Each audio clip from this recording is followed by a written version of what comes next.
Hello students, welcome to Tiwari academy. तो अब हम प्रश्नावली 14.2 प्रारंभ करते हैं। चलिए सबसे पहले प्रश्न पर अब हम बढ़ते हैं। यहाँ पर बोला गया है कि निम्नलिखित सारणी किसी अस्पताल में एक विशेष वर्ग में भर्ती हुए रोगियों की आयु को दर्शाती है। और देखिए आपको यहाँ पर एक सारणी दी हुई है, उस सारणी को पहले हम समझ लेते हैं। यहाँ पर पहली पंक्ति में दिया हुआ है आयु दी है वर्षों में, और दूसरी पंक्ति में रोगियों की संख्या है। अर्थात देखिए 5 से 15 वर्ष तक की आयु के जितने भी रोगी हैं उनकी संख्या 6 है। 15 से 25 वर्ष तक के रोगियों की आयु जो भी है, ऐसे रोगियों की संख्या 11 है। 25 से 35 वर्ष की आयु वाले रोगियों की संख्या 21 है। 35 से 45 वर्ष की आयु वाले रोगियों की संख्या 23 है। 45 से 55 वर्ष की आयु वाले रोगियों की संख्या 14 है। और अंत में 55 से 65 वर्ष तक की आयु वाले रोगियों की संख्या 5 आपको दी हुई है।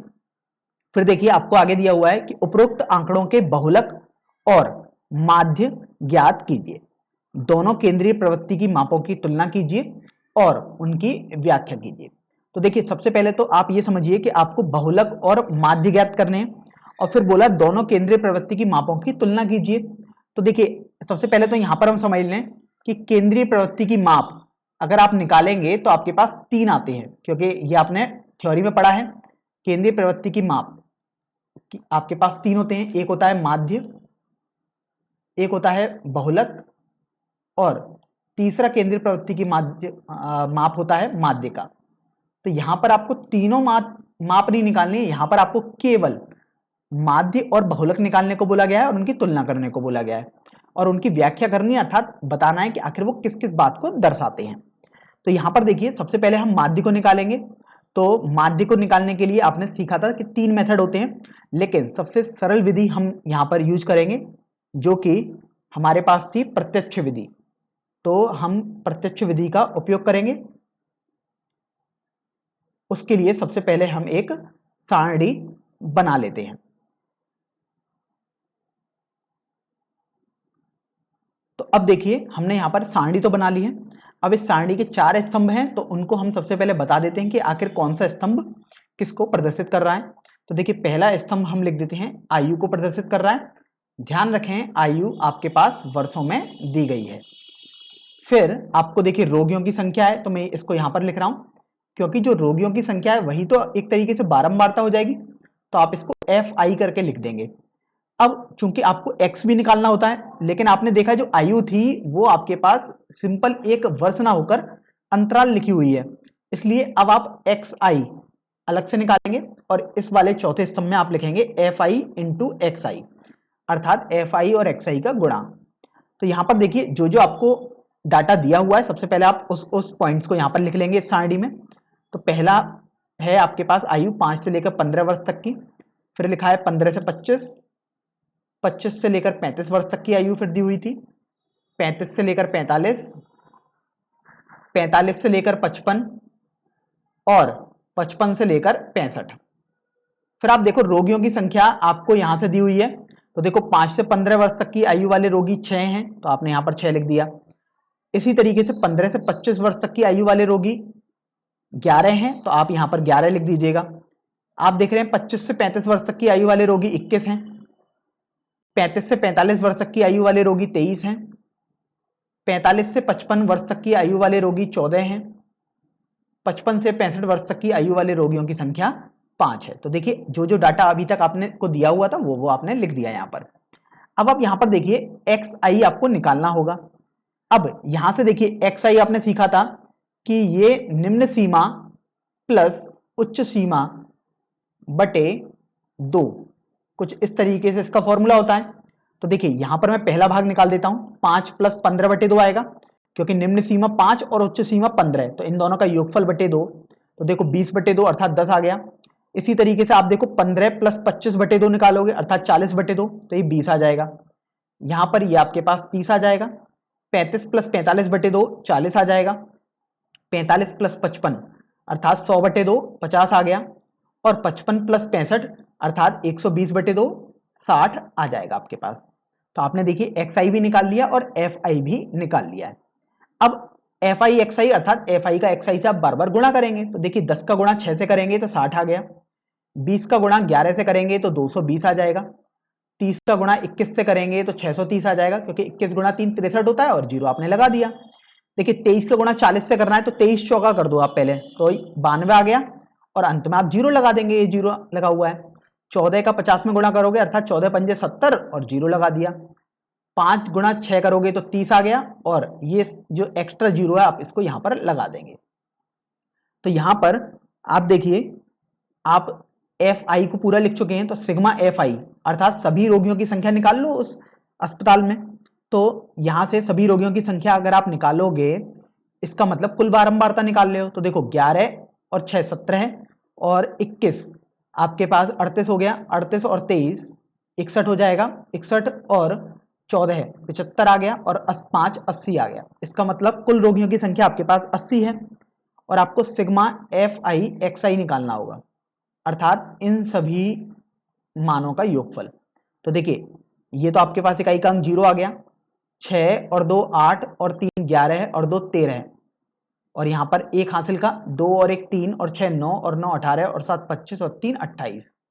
तो इस तरीके से ये 2830 आपके पास आ चुका है। ध्यान रखें कभी भी योगफल करें तो काफी सावधानी बरत कर करें, क्योंकि अगर थोड़ा सा भी गलती हुआ तो आपका उत्तर बिल्कुल ही गलत आ जाएगा। तो अब आपको चूंकि माध्य निकालना है, तो माध्य आपने सीखा था, फॉर्मूला होता है सिग्मा एफ आई एक्स आई बटे सिग्मा एफ आई, अर्थात एफ आई एक्स आई वाले डाटा को आप कुल बारंबारता से विभाजित कर देंगे। तो ये आ गया 2830 बटे 80। तो देखिए 0 से तो 0 आपने कैंसिल कर दिया, तो 283 बटे 8 आपके पास बच जाएगा। अब देखिए 8 से आप 283 को विभाजित करेंगे, तो ये देखिए 8 तिया 24 43, 8 पंजे 40, 8 तिया 24, 8 सत्ते 56 और 8 पंजे 40, अर्थात ये 35.375 आ जाएगा। तो इस तरीके से आपने माध्य निकाला। तो अब माध्य जो आयु थी आप उसी का ही तो माध्य निकाल लें, तो अर्थात वर्ष में आएगा ये आपके पास 35.375 वर्ष। तो आपने माध्य आयु निकाल दी। अगर इसकी व्याख्या करनी होगी तो देखिए माध्य को आपने सीखा था कि माध्य को आप इस तरीके से पढ़ेंगे कि 35.375 वर्ष की आयु वाले औसतन रोगी इस अस्पताल में भर्ती हुए हैं, या आप बोल सकते हैं प्रत्येक रोगी की औसतन आयु 35.375 वर्ष हो जाएगी। तो आपने देखिए माध्य तो निकाल दिया। अब हम बात करते हैं बहुलक निकालने के लिए। तो यहां पर मैं लिख देता हूं बहुलक, और अब हम बहुलक निकालने के लिए सारणी बनाएंगे।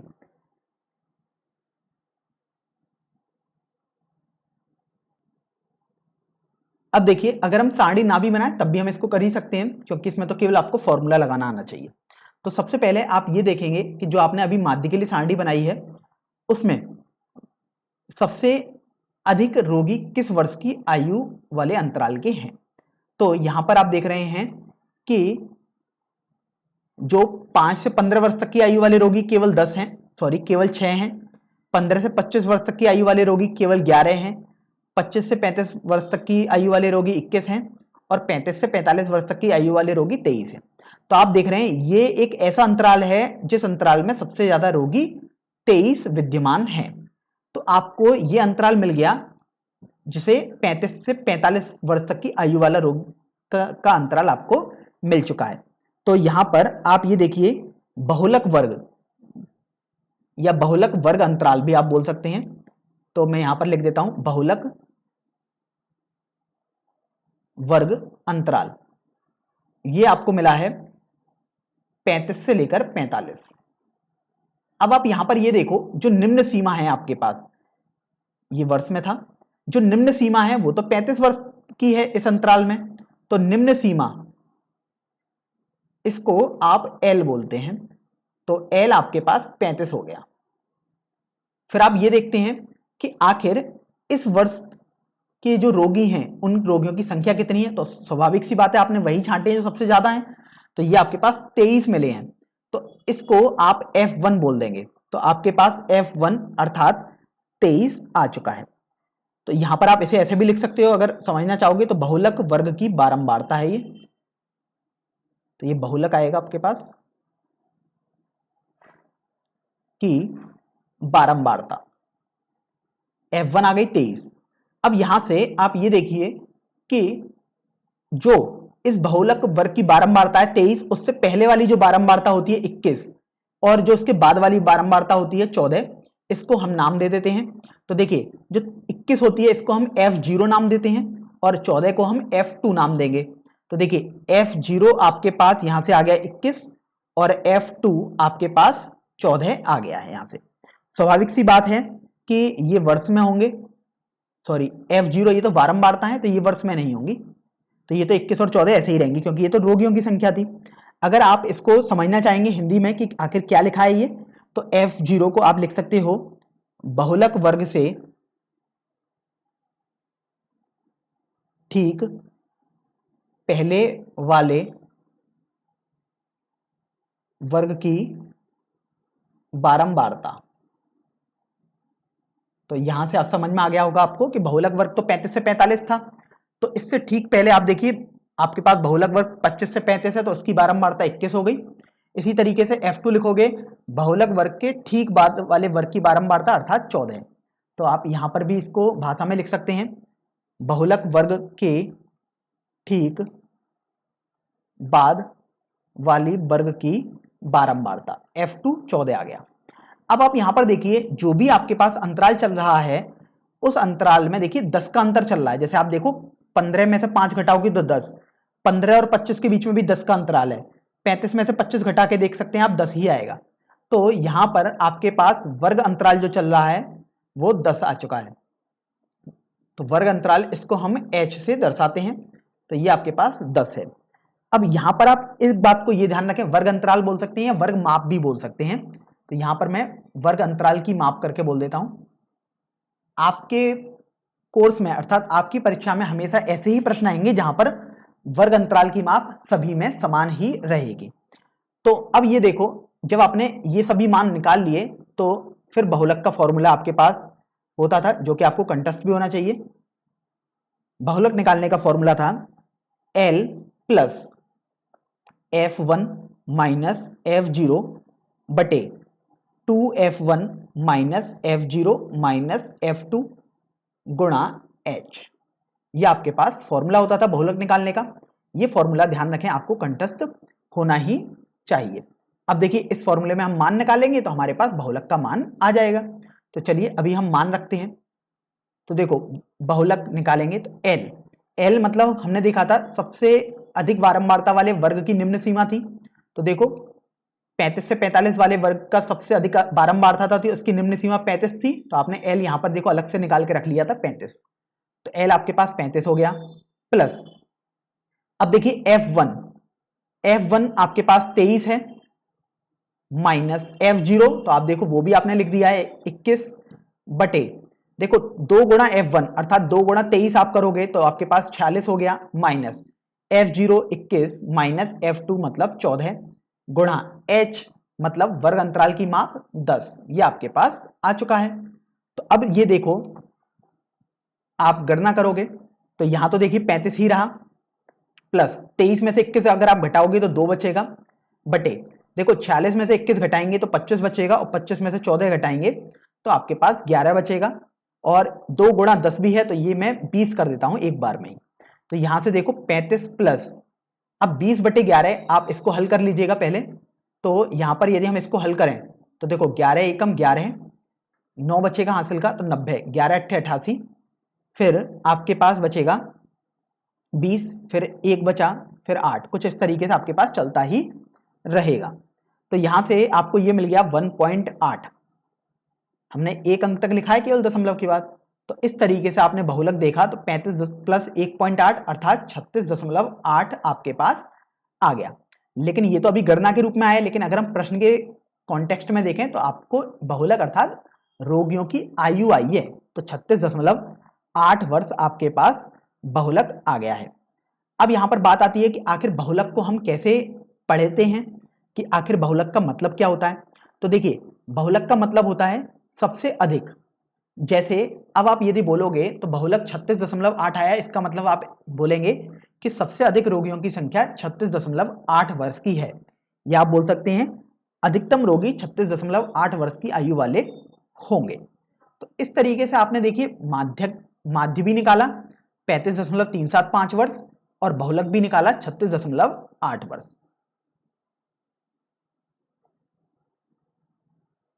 तो अब देखिए प्रश्न संख्या 2 पर आते हैं।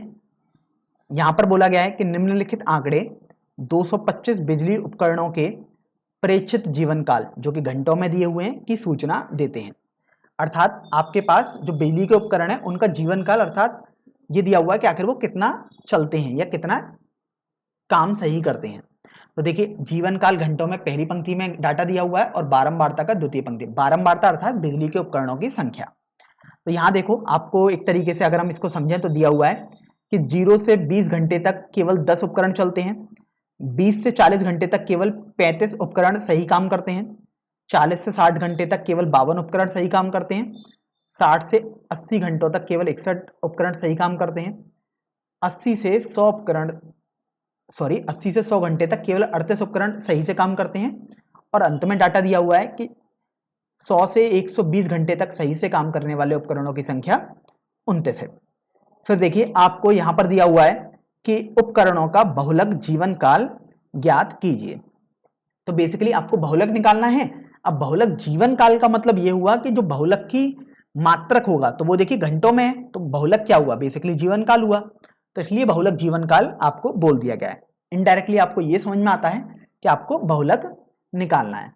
तो यहां सबसे पहले तो ये देखिए कि बहुलक निकालने के लिए आपको अलग से कोई टेबल बनाने की जरूरत नहीं है, लेकिन यदि कुछ छात्रों को संदेह होता है कि उनको कुछ ऐसी क्षैतिज सारणी बनाने की अपेक्षा एक ऊर्ध्वाधर सारणी से ढंग से समझ में आता है तो आप जरूर वो बनाएं। हो सकता है 10 सेकंड एक्स्ट्रा लग जाएंगे, लेकिन आप वही बनाने की सबसे पहले कोशिश करिए। तो चलिए हम भी उसको बना देते हैं एक बार। तो देखिए यहां पर हमने टेबल अर्थात सारणी तो बना दी आपके पास। अब देखिए ये पहले वाला स्तंभ हम बोल देते हैं जीवन काल का स्तंभ है। ध्यान रखें जीवन काल आपको घंटों में दिया हुआ है और यहां पर आपके पास बारंबारता दी हुई है अर्थात कुल उपकरणों की संख्या। तो सबसे पहले जो डाटा दिया हुआ है आप उसको ऊर्ध्वाधर सारणी में बना के देख लीजिएगा एक बार। तो देखिए 0 से 20, 20 से 40। तो देखिए हम कुछ भी नहीं कर रहे हैं, केवल इस डाटा को दोबारा हम रीअरेंज करके लिख रहे हैं। यहां देखिए 60 से लेकर 80, 80 से 100 और 100 से 120 घंटे। अब देखिए बारंबारता को हम लिख लेते हैं 10, 35, 52, 61, 38 और 29। अब यहां से सबसे पहले आप ये समझिए कि सबसे अधिक बारंबारता कौन से वर्ग अंतराल की है। तो यहां पर देखिए ये 10 है, ये 35 है, फिर 52, फिर 61। तो आप देख रहे हो 61 बारंबारता सबसे अधिक है किसी भी अंतराल की। तो आपको सबसे पहले ये एक पंक्ति मिल गई।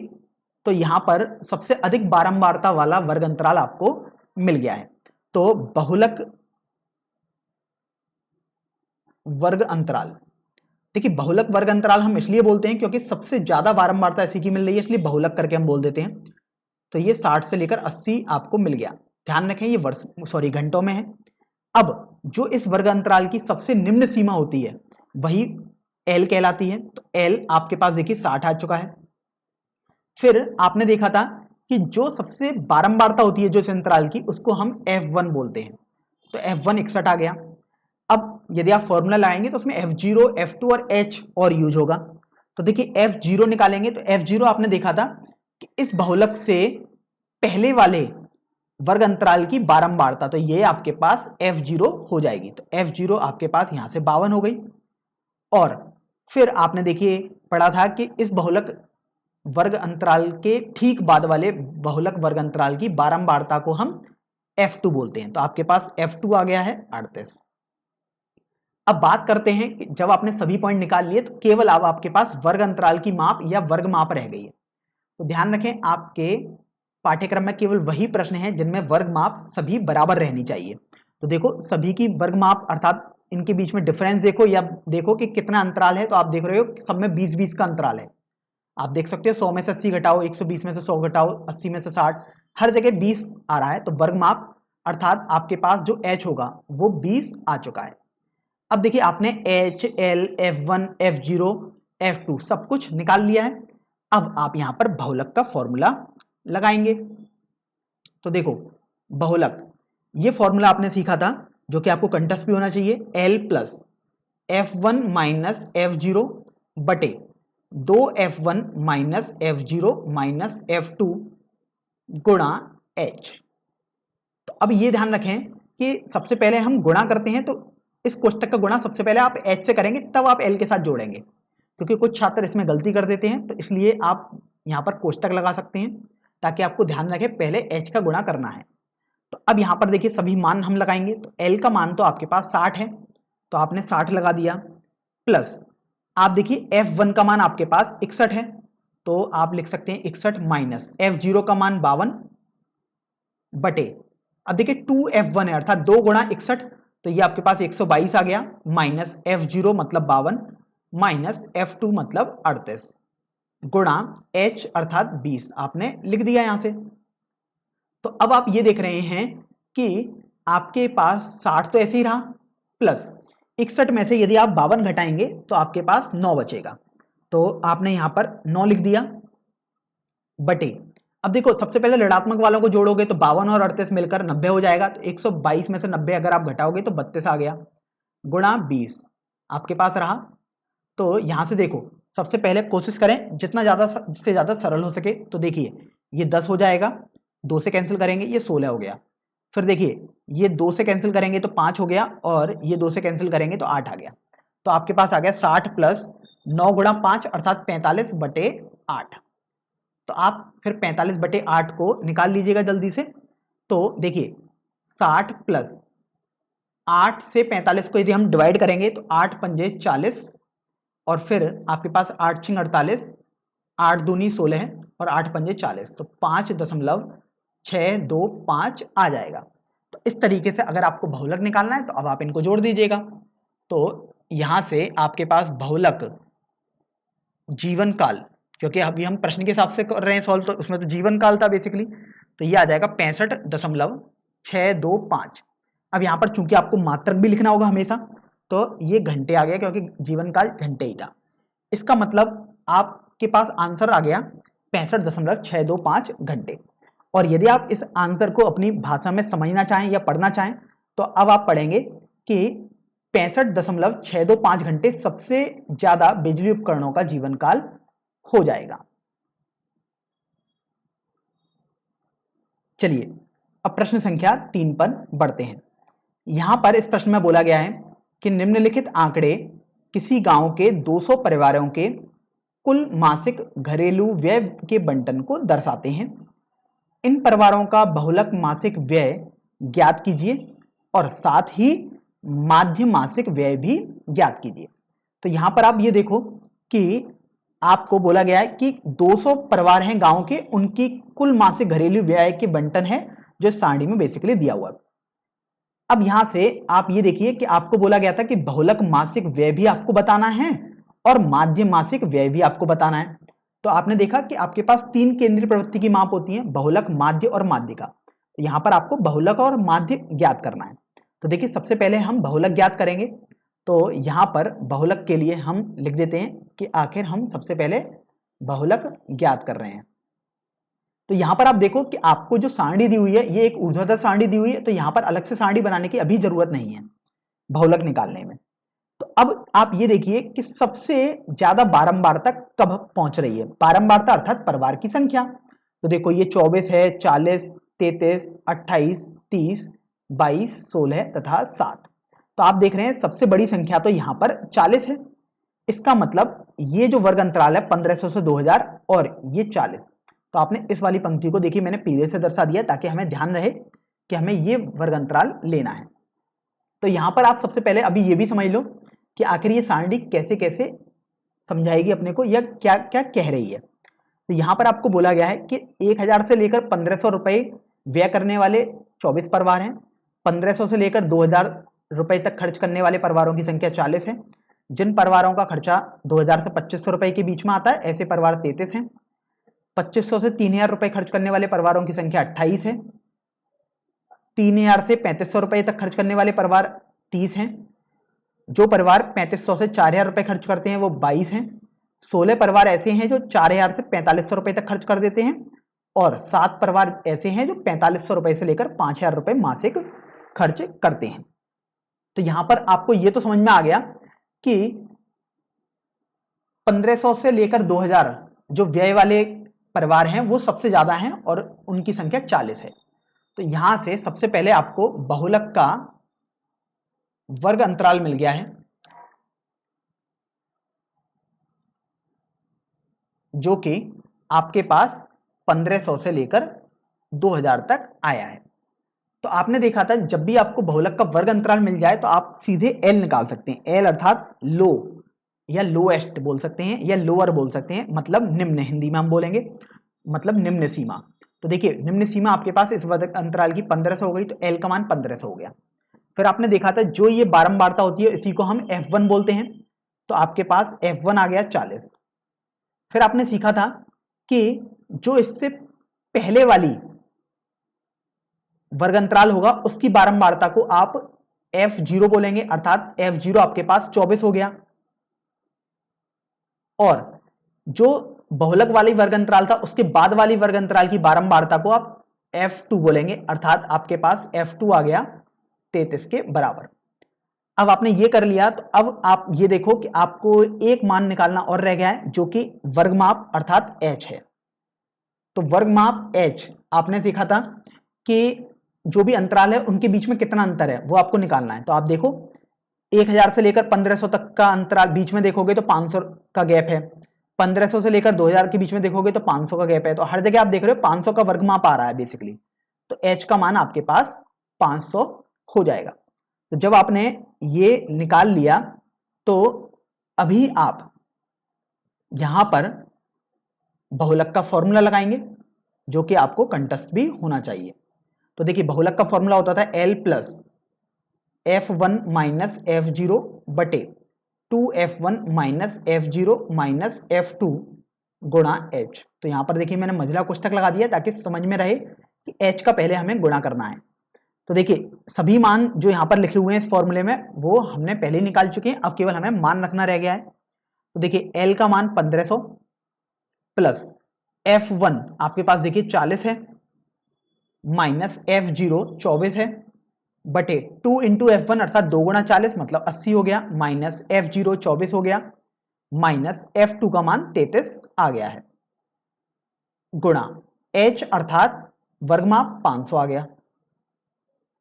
फिर आप ये देखिए जब हम इसको थोड़ा सरल करेंगे क्योंकि अभी केवल आपने मान लगाए हैं यहां पर सभी के, तो L 1500 प्लस 40 माइनस 24 करोगे तो 16 आ गया बटे देखो 80 में से 24 यदि आप घटाएंगे तो आपके पास 56 आ जाएगा, और 56 में से यदि आप 33 घटाएंगे तो आपके पास 23 आ जाएगा, गुणा 500 चल रहा है। तो यहां पर आप देखो 1500 प्लस देखो 16 का गुणा 5 से कर दो तो 80 आया और 2 जीरो आपको और लगाने होंगे, तो 8000 बटे 23 बेसिकली आपके पास आ गया है। तो अब यहां से आपको इसको थोड़ा सरल करना होगा, अर्थात 8000 को 23 से भाग देना होगा। तो देखिए 1500 प्लस जब आप 8000 को 23 से भाग देंगे तो आपके पास आ जाएगा 23 तिया 69, 11 है 110 हो गया, 23 चौका 92, 18 180 हो गया। फिर देखिए ये आपके पास आ गया 23 सत्ते 161, 190 हो गया, फिर 23 अट्ठे फिर ये आपके पास 184 हो गया, 2 आ गया। तो इस तरीके से बस आप 2 अंकों तक ही निकालें, बहुत है इतना। तो ये आपके पास देखिए बहुलक अब आपको यदि निकालना है तो आप इनको जोड़ दीजिएगा, तो आपके पास 1847.82 आ जाएगा। अब यहां पर देखो ये तो आपने गणितीय रूप में निकाल लिया बहुलक, लेकिन आप तो इस प्रश्न के हिसाब से सॉल्व कर रहे हैं। प्रश्न में आप देखिए आपको जो दिया हुआ था वो व्यय दिया हुआ है रुपए में, इसका मतलब बहुलक जो आपके पास आएगा वो रुपए में आ गया 1847.82। अब इसका मतलब क्या होगा उसको भी हम समझ लेते हैं। इसका मतलब ये हुआ अतः सबसे ज्यादा परिवारों का खर्च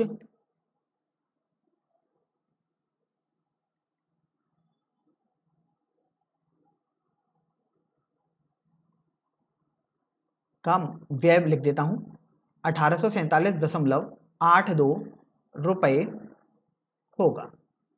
तो इस तरीके से आपने बहुलक भी निकाल दिया और उसका मतलब समझ लिया कि आखिर वो कहना क्या चाहता है। अब जब आपने बहुलक निकाल दिया तो अब हम आते हैं, देखिए आपको माध्य भी निकालना है, तो अब हम माध्य व्यय भी निकालेंगे। तो उसके लिए फिर हमें टेबल एक बनानी पड़ेगी, अर्थात सारणी बनानी पड़ेगी। तो अब हम उसके लिए सारणी भी बनाएंगे।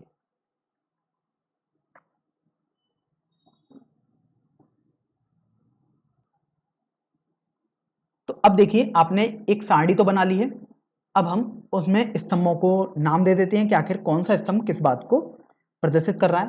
तो देखिए ये हम लिख देते हैं व्यय रुपए में। यहां पर हम लिख देते हैं परिवारों की संख्या, जिसको हम बारंबारता भी बोल सकते हैं, क्योंकि आप प्रति परिवार व्यय निकाल लें। प्रति परिवार अर्थात बारंबारता ही आपके पास परिवारों की संख्या हो जाएगी। तो आप इसको एफ आई बोल दीजिएगा, या आप एक्स आई लिख देंगे और यहां पर एफ आई का गुणा एक्स आई से आप करेंगे। तो यहां आप देखो आपके पास जो टेबल दी हुई थी, आप उसको जो जो दिया हुआ है सबसे पहले आप उसको लिख लीजिएगा उस अपनी सारणी में जो आप बना रहे हैं। तो यहां से देखिए व्यय को लिख लेते हैं सबसे पहले हम 1000 से 1500, 1500 से 2000, 2000 से 2500, 2500 से 3000, 3000 से 3500, 3500 से 4000, 4000 से 4500 और अंत में 4500 से लेकर 5000। फिर आपके पास देखो परिवारों की संख्या दी हुई थी, अर्थात बारंबारता दी हुई थी अलग अलग। तो देखो अभी हम बारंबारता लिख लेते हैं। ये थी आपके पास 24, 40, 33, 28, 30, 22, 16, 7। अब यहां से आप ये देखिए कि आप सबसे पहले सिग्मा एफ आई निकाल के देख लीजिएगा। तो सिग्मा एफ आई अर्थात कुल बारंबारता आप निकाल लें।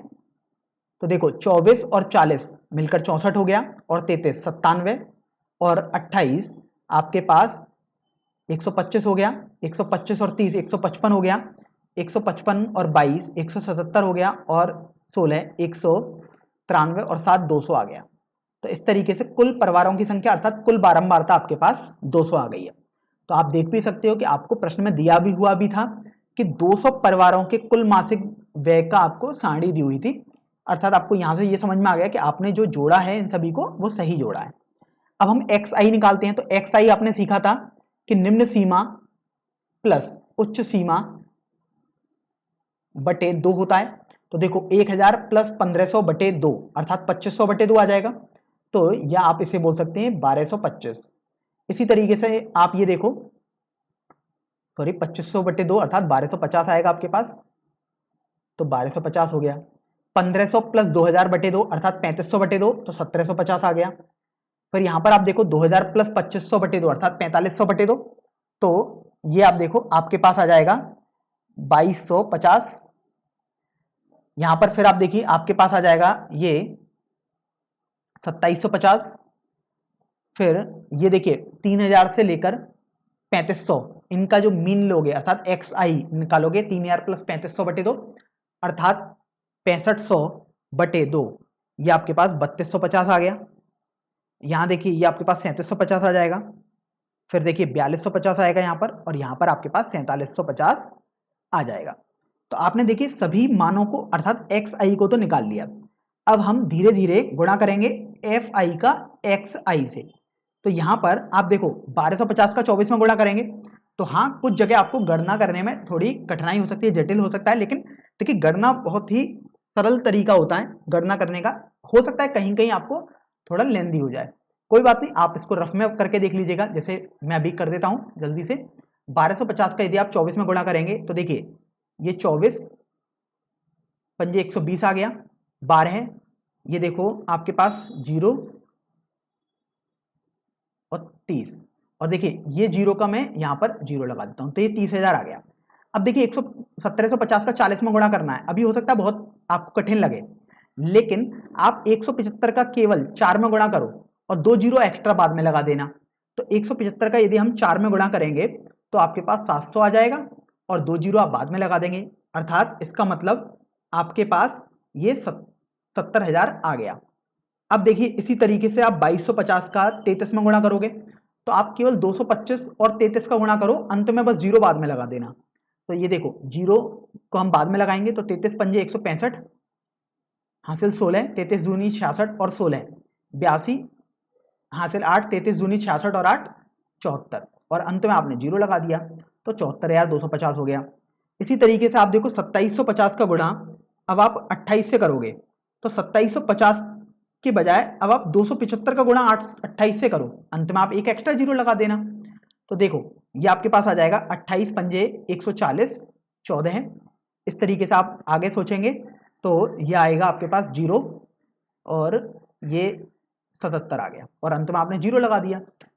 अब बात करते हैं 3250 का गुणा आपको 30 से करना होगा। तो देखिए 3250 की बजाय आप 325 का गुणा करो 3 से केवल, तो 325 का गुणा 3 से यदि आप करेंगे तो 975 आ जाएगा और 2 जीरो आप एक्स्ट्रा लगा देंगे क्योंकि ये एक जीरो और एक जीरो ये आ गया। इसी तरीके से आप देखिए 3750 का गुणा अब आप 22 से करिए, तो 375 का गुणा आप 22 से करिए तो ज्यादा बेहतर रहेगा और अंत में एक जीरो लगा देना। तो ये आपके पास आ जाएगा 22 पंजे 110 जीरो 11 हासिल का 22 सत्ते 154 और 11 165 हासिल 16 22 दिए 66 और 16 आपके पास 82 आ गया और अंत में आपने एक जीरो लगा दिया।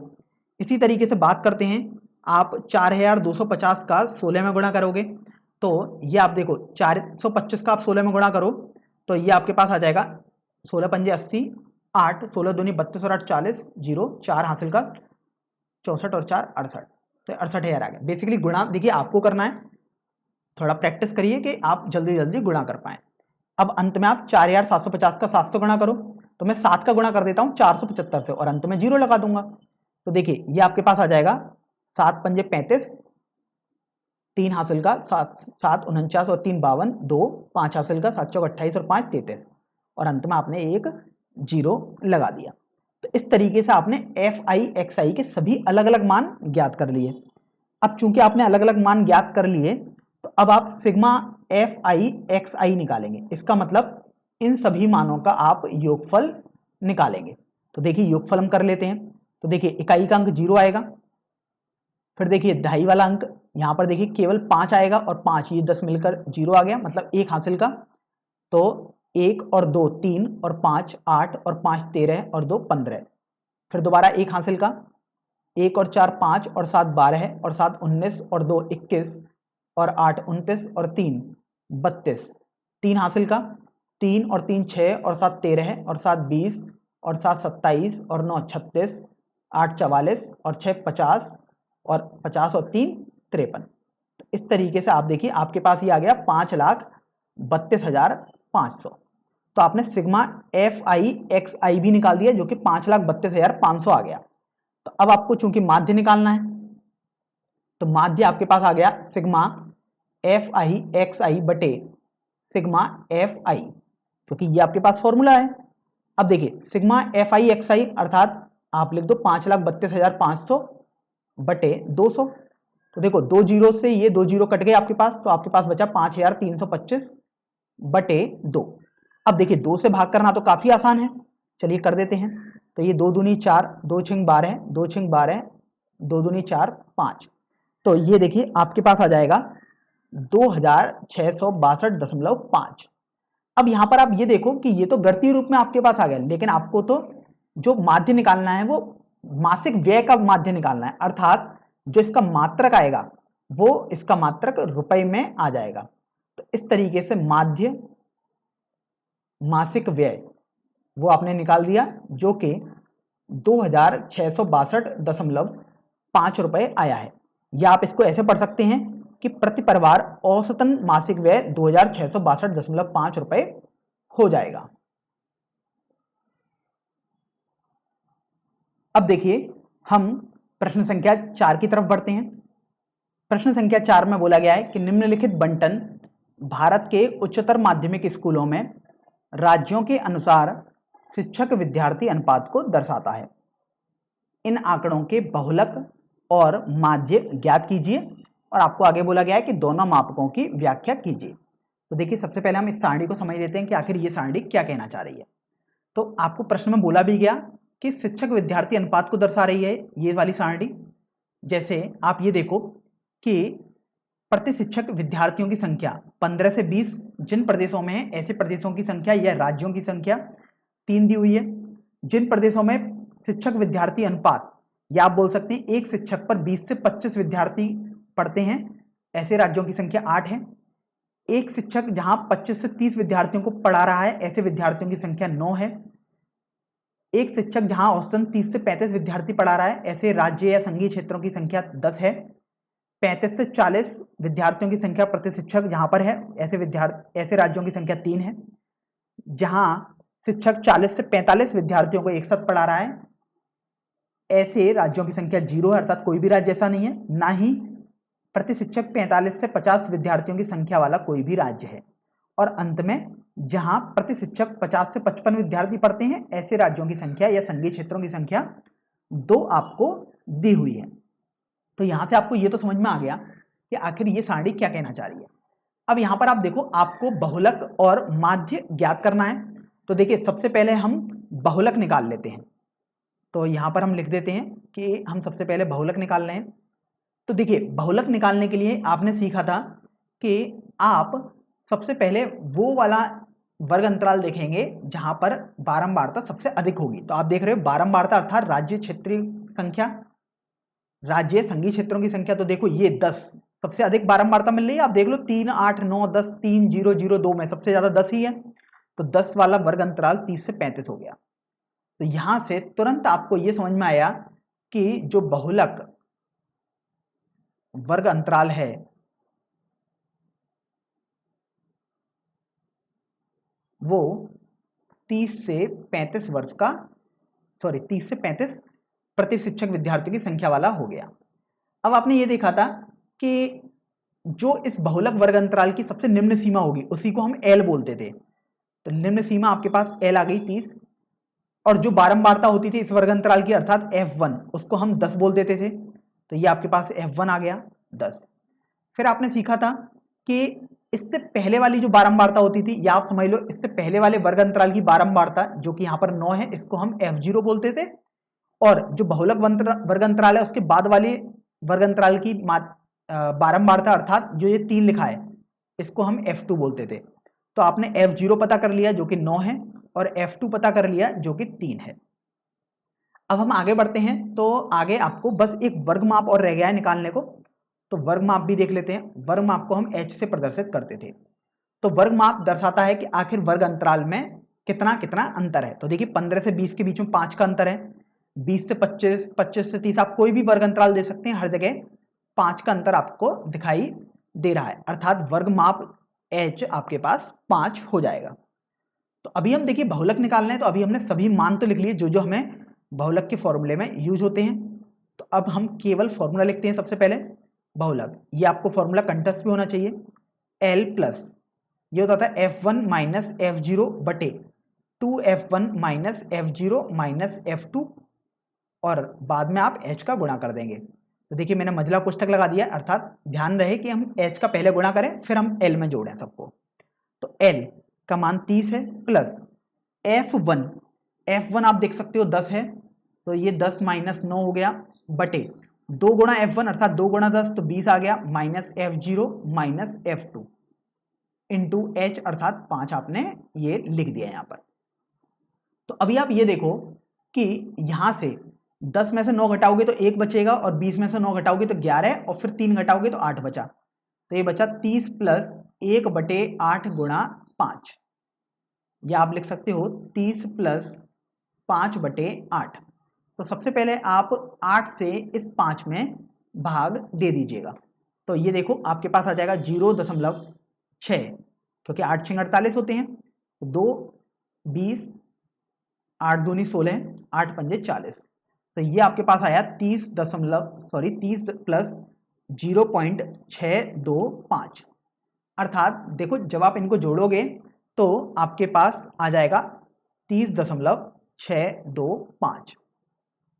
अब ये बहुलक तो आपके पास बेसिकली गणितीय रूप में आंसर आ गया। अब आप देखो प्रश्न में तो आपको बहुलक निकालना था, इसका मतलब ये हुआ कि अधिकतर राज्यों में प्रति शिक्षक विद्यार्थियों की संख्या 30.625 होगी। तो देखिए इसकी व्याख्या अगर आपको लिखनी होगी या करनी होगी तो आप लिखेंगे अधिकतर या अधिकतम राज्यों में प्रति शिक्षक विद्यार्थियों की संख्या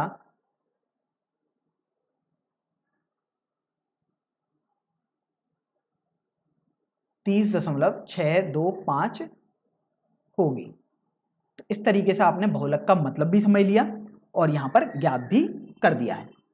अब आप देखो बहुलक निकालने के बाद आपको बोला गया कि माध्य भी आपको ज्ञात करना है। तो चलिए हम माध्य भी निकालेंगे, लेकिन उससे पहले हमें एक सारणी बनाना तो पड़ेगा ही। तो देखिए माध्य निकालने के लिए हम एक सारणी बनाएंगे।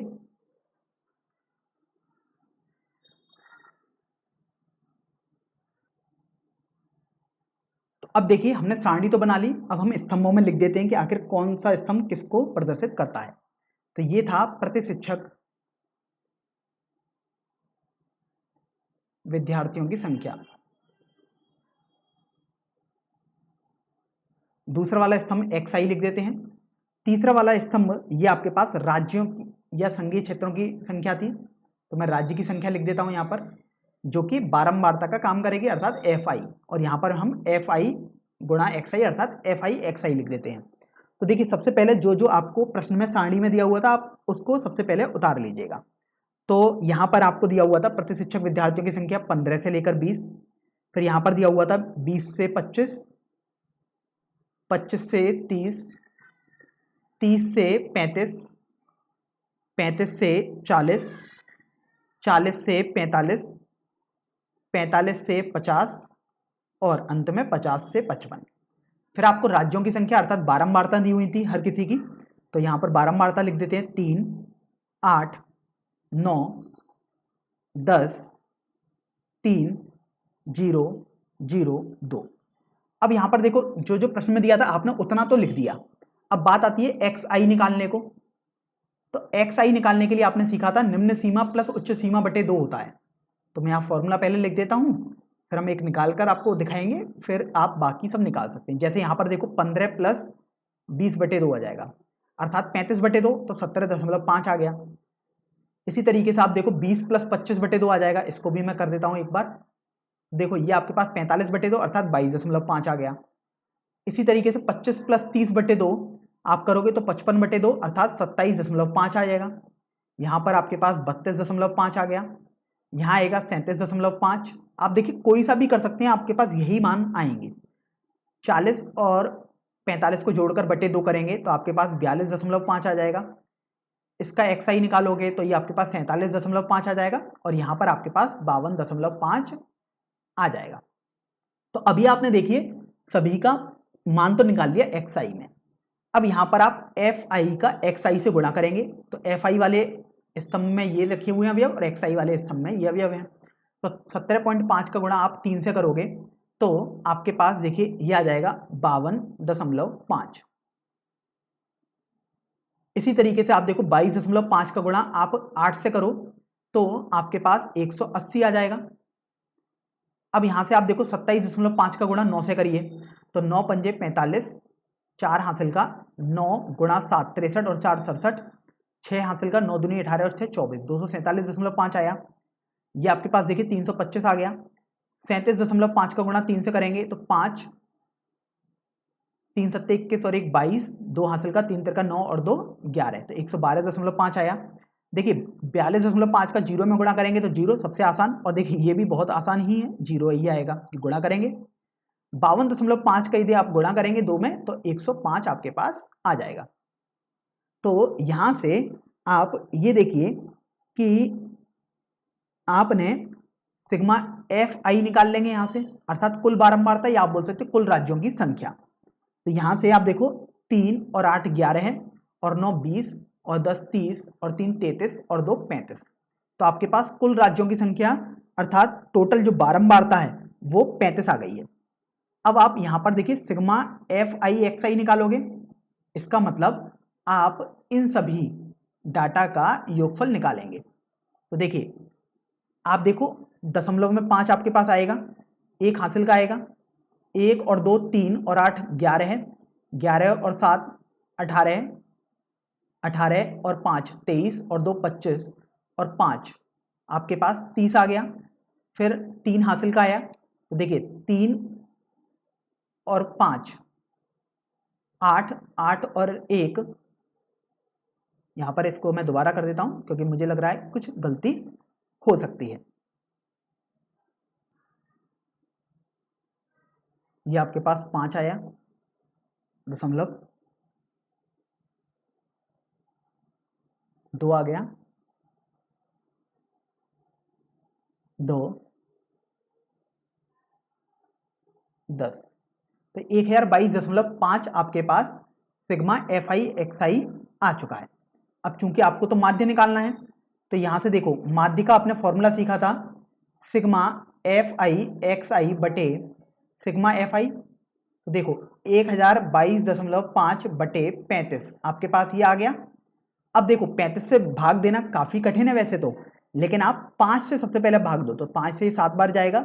देखो ये आएगा 204.5, तो ये आया 204.5 बटे 7। अब आप 7 से भाग दीजिएगा, तो देखिए 7 से यदि आप भाग देंगे तो 7 दूनी 14 है, 64, 7 निम 63, 15, 7 दूनी 14 है, 10, 7 एकम 7, 30, 7 चौक 28, 20, 7 दूनी 14। तो आपने देखिए इतना काफी निकाल लिया, नहीं तो आपको तो केवल 2 अंक तक ही निकालना सफिशियंट है। तो माध्य एक तरीके से आपके पास आ गया 29.2142। तो इस तरीके से आपका ये उत्तर हो गया। यदि हाँ आप इसकी व्याख्या देना चाहते हैं या आप इसको समझना चाहते हैं कि आखिर ये किस बात को दर्शाता है, तो आप इसको ऐसे पढ़ेंगे कि औसतन प्रत्येक राज्य में 29.2 विद्यार्थी एक शिक्षक पढ़ाता है।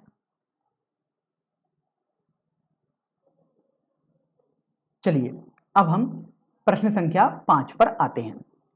इस प्रश्न में आपको बोला गया है कि दिया हुआ बंटन विश्व के कुछ श्रेष्ठतम बल्लेबाजों द्वारा एक दिवसीय अंतरराष्ट्रीय क्रिकेट मैचों में बनाए गए रनों को दर्शाता है। आप देखिए आपके पास सारणी दी हुई है, इस सारणी को थोड़ा समझ लेते हैं। देखिए आपको दिया हुआ बनाए गए रन एक स्तंभ में और दूसरे स्तंभ में बल्लेबाजों की संख्या। जैसे यहां पर दिया हुआ है कि कुछ बल्लेबाजों ने 3000 से 4000 रन भी बनाए होंगे, इनके बीच में बनाए होंगे, तो ऐसे बल्लेबाजों की संख्या 4 है। इसी तरीके से कुछ बल्लेबाजों ने 4000 से 5000 रन बनाए होंगे, ऐसे बल्लेबाजों की संख्या 18 है। कुछ बल्लेबाजों ने 5000 से 6000 रन के बीच में बनाए होंगे, उन बल्लेबाजों की संख्या 9 है। 6000 से 7000 के बीच में रन बनाने वाले बल्लेबाजों की संख्या 7 है। 7000 से 8000 रन जिन बल्लेबाजों ने बनाए उनकी संख्या 6 है। 8000 से 9000 रन जिन बल्लेबाजों ने बनाए उनकी संख्या 3 है। 9000 से 10000 रनों के बीच में एक बल्लेबाज ने रन बनाए हैं और 10000 से 11000 रनों के बीच में एक बल्लेबाज ने रन बनाए हैं।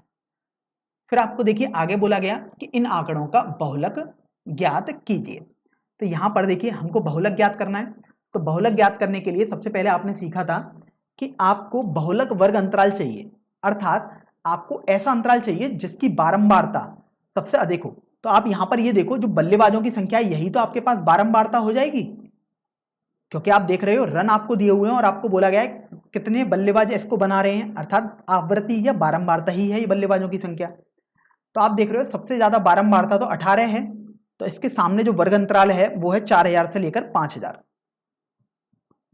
तो यही आपका बहुलक वर्ग अंतराल हो जाएगा। तो सबसे पहले तो आप बहुलक वर्ग अंतराल को लिख लीजिएगा। बहुलक वर्ग अंतराल आपके पास आया है 4000 से लेकर 5000। फिर आपने देखा था कि जो बहुलक वर्ग अंतराल की निम्न सीमा होती है अर्थात L, उसको हम 4000 लिख देंगे।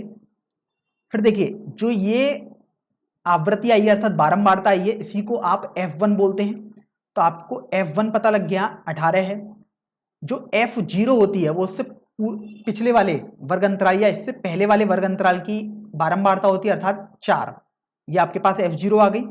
और F2 आपके पास बहुलक वर्ग अंतराल के बाद वाले वर्ग अंतराल की बारंबारता आती है, अर्थात 9, ये आपके पास F2 हो जाएगा।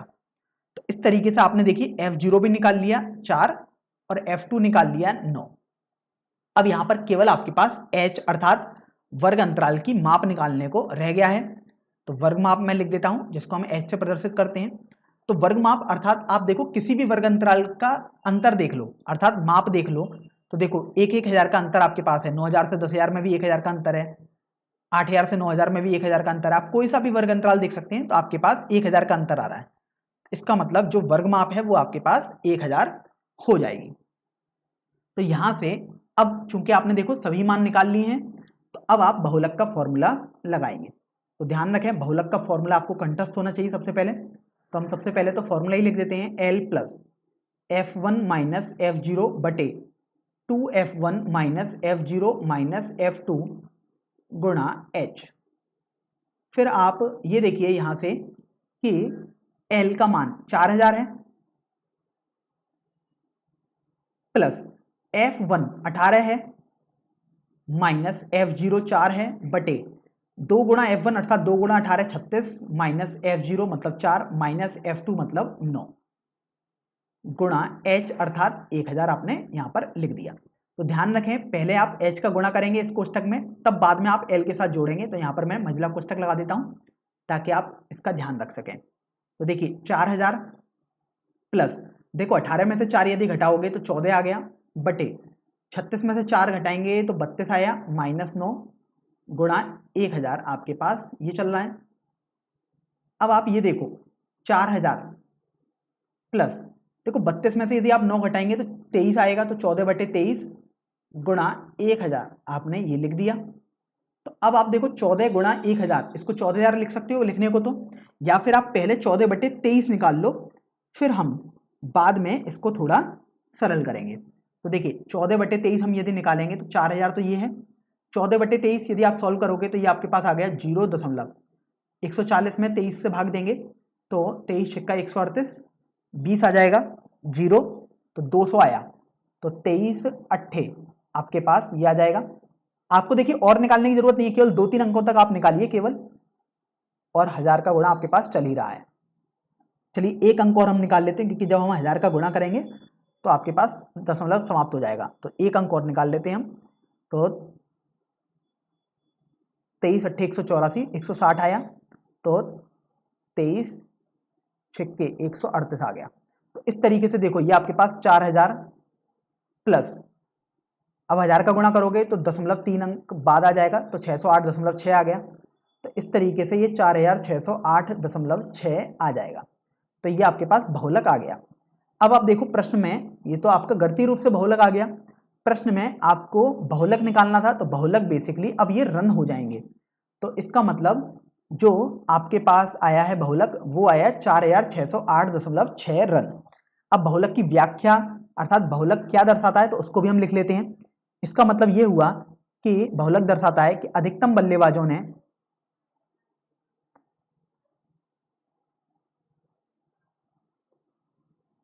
ने 4,608.6 रन बनाए हैं। तो इस तरीके से आपने बहुलक निकाल दिया है इस प्रश्न में।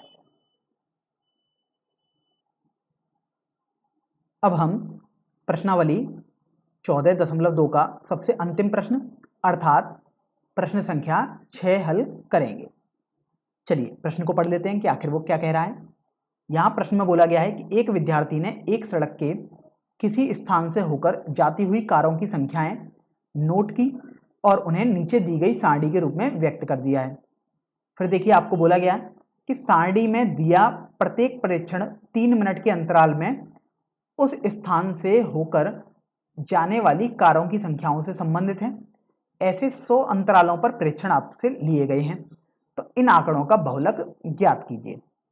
तो यहां पर जैसे हम इसको समझ लेते हैं, तो देखो यहां पर आपको बोला गया है कि जब कारों की संख्या पहली पंक्ति में और बारंबारता दी हुई है, तो देखिए जब कारों की संख्या 0 से 10 है तो बारंबारता 7 है, कारों की संख्या 10 से 20 है तो बारंबारता 14 है, जब कारों की संख्या 20 से 30 है तो बारंबारता 13 है, देखिए 30 से 40 होने पर बारंबारता 12 है, 20 बारंबारता तब है जब कारों की संख्या 40 से 50 है, 50 से 60 जब कार हैं तब बारंबारता 11 है, 60 से 70 कार होने पर बारंबारता 15 है और 70 से 80 कार होने पर बारंबारता 8 है। अब यहां पर आप ये ध्यान रखें कि आपको बहुलक निकालना है, तो बहुलक के लिए सबसे पहले आपको ये देखना पड़ेगा कि बहुलक वर्ग अंतराल कौन सा है। तो आपने देखा था कि बहुलक वर्ग अंतराल वो होता है जिसकी बारंबारता सबसे अधिक हो। तो देखिए जैसे हो सकता है कुछ छात्रों को अभी थोड़ा संदेह हो कि आखिर ये जो सारणी है वो तो क्षैतिज रूप में लिखी है, अगर आप चाहें तो ऊर्ध्वाधर रूप में भी बनाएं। वैसे एक प्रश्न और भी था जिसमें हमने ऊर्ध्वाधर रूप में बनाया था, इसको हम क्षैतिज रूप में बनाकर करते हैं ताकि आपको ये भी समझ में आए।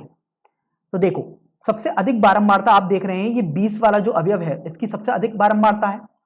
तो इस अंतराल जो 40 से 50 होगा ये अंतराल ऐसा अंतराल होगा जो बहुलक वर्ग अंतराल कहलाया जाएगा। तो सबसे पहले आप लिख लीजिएगा कि बहुलक वर्ग अंतराल ये आपके पास है 40 से 50। अब बहुलक वर्ग अंतराल चूंकि आपके पास आ गया तो अब आप इस बहुलक वर्ग अंतराल की जो सबसे निम्न सीमा होती है उसे L बोलते हैं, तो ये आपके पास 40 हो जाएगी। और जो ये सबसे अधिक बारंबारता होती है इसे आप F1 बोलते हैं, तो F1 आपके पास 20 हो गया। फिर बात आती है कि F0, F2 और H कितने होंगे। H को हम वर्ग माप भी बोलते हैं, तो यहां पर इनको भी हम निकालते हैं। तो देखो F0 आपने सीखा था कि जो बहुलक वर्ग अंतराल है उससे पहले वाली जो आपके पास वर्ग अंतराल होगा उसकी बारंबारता होती है F0। तो देखिए 40 से 50 से पहले वाली वर्ग अंतराल 30 से 40 है, इसका जो बारंबारता अर्थात 12 जो होगी वही आपके पास F0 हो जाएगी। तो इस तरीके से F0 आपने निकाल लिया 12। अब F2 की बात आती है, तो F2 सीखा था कि जो बहुलक वर्ग अंतराल है अर्थात 40 से 50 वाली उसके ठीक बाद वाली वर्ग अंतराल की बारंबारता अर्थात 11 है, यही आपके पास F2 हो जाएगी। तो 11 आपके पास F2 हो गया। फिर आप ये देखिए कि वर्ग माप ये होता था कि अंतराल कितना है, प्रत्येक वर्ग अंतराल के बीच में अंतर कितना है। तो देखो 0 से 10 के बीच में 10 का अंतर है, देखो 20 से 10 घटाओगे तो 10 आ रहा है, 20 से 20 घटाओगे तब भी 10 आ रहा है। या आप देख सकते हो इनके बीच में 10-10 का गैप बन रहा है हर अंतराल में, अर्थात H आपके पास या वर्ग माप आपके पास 10 हो जाएगा। आप इस बात को नोट करें हमेशा कि आपके पाठ्यक्रम में केवल वही प्रश्न हैं जिनमें वर्ग माप समान होते हैं। तो कभी भी ऐसा ना सोचें कि वर्ग माप अलग हो गया तो क्या होगा, आपके पाठ्यक्रम में ऐसे प्रश्न हैं ही नहीं, आपको हमेशा वर्ग माप समान ही दिए जाएंगे प्रश्न में। तो देखिए आपने सभी मान तो लिख लिए L, H, F1, F0 और F2 के। अब आप बहुलक निकालेंगे तो आपको फॉर्मूला लिखना होगा सबसे पहले। तो ये फॉर्मूला आपको कंठस्थ होना चाहिए, L plus F1 minus F0 बटे 2F1 minus F0 minus F2 गुणा H। तो ध्यान रखें सबसे पहले आप H का गुणा करेंगे इस कोष्टक में, फिर बाद में आप L के साथ जोड़ेंगे, इसलिए मैंने मंझला कोष्टक लगाया है ताकि आप गलती ना करें। तो देखिए L आपके पास 40 है प्लस F1 आप देखो आपके पास 20 दिया हुआ है माइनस F0 12 है बटे 2F1 अर्थात 2 गुणा 20 40 हो गया माइनस F0 मतलब 12 है माइनस F2 मतलब 11 हो गया गुणा H अर्थात वर्ग माप, तो 10 आ गया ये। फिर आप ये देखो कि 20 में से 12 यदि हम घटाएंगे तो 8 आएगा। सबसे पहले तो चलिए हम लिख देते हैं अगली पंक्ति में 40 प्लस 8 बटे 40 में से 12 घटाएंगे तो 28 आया, 28 माइनस 11 आपके पास बच गया है इंटू 10। अब यहां से आप ये देखिए 40 प्लस ये 8 गुणा 10 आप कर दोगे तो 80 आ गया बटे 28 में से यदि आप 11 घटाएंगे तो 17 आ गया। तो बेसिकली आपको पहले 80 बटे 17 करना होगा फिर 40 में जोड़ना होगा। तो देखिए 40 प्लस अगर आप 80 बटे 17 करेंगे तो देखो 17 चौका 68, मैं इसको यहां पर कैंसिल कर देता हूं एक बार और यहां पर लिखता हूं 17 चौका 68, 12 बचा तो 120 हो गया, 17 सत्ते 119 आ गया, फिर 1 बचा तो 0 लगाया तो 100 हो गया, तो 17 पंजे 85, तो ये 4.705 आपके पास आ गया है। अब यहां पर यदि आप इसको जोड़ेंगे तो आपके पास 44.705 आ गया। आप देखो इसको ऐसे भी लिख सकते हो, अगर लिखना चाहो तो आप इसको 44.7 भी लिख सकते हो। इसका मतलब इस प्रश्न में जो आपको बहुलक निकालने को बोला गया था वो 44.7 हो जाएगा।